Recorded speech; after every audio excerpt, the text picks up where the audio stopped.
إيه ده سبحان مغير الأحوال. الغندور بقى متزملك هو كمان، هيقولوا عليه كده دلوقتي. اسمع.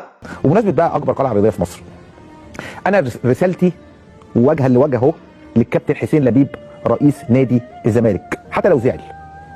كابتن حسين لبيب، النادي الاهلي هو احسن نادي في افريقيا اخر السنين اللي فاتت دي. النادي الاهلي هو اكتر نادي حصل على بطولات في القاره السمراء. النادي الاهلي هو اكتر نادي او النادي الوحيد اللي وصل اكتر من مره لكاس العالم للانديه. النادي الاهلي هو اقدم نادي، اقدم من نادي الزمالك 1907 و1911.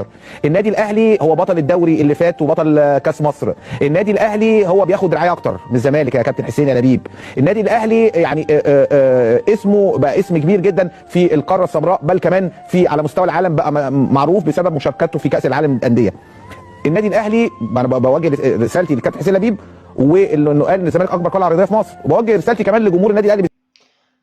ايه رأيكم بقى؟ هيقولوا عليه دلوقتي متزملك علشان بيقول الحقيقة، وسبحانه مغير الأحوال طبعا. ولكن الراجل ده دلوقتي سبحان الله بيقول الحقيقة. الحقيقة انه مش متزملك كده، الحقيقة ان النادي الأهلي هو اللي فرض شعاره وفرض اسمه وفرض عليك ان انت تقول كبير. يعني ما طلبش منك ببطولاته انجازاته واسمه وتاريخه العظيم، غصب عنك لازم تقول كده. واي حد دلوقتي زملكاوي هيسمع هيقول الغندور متزمت. سبحان الله.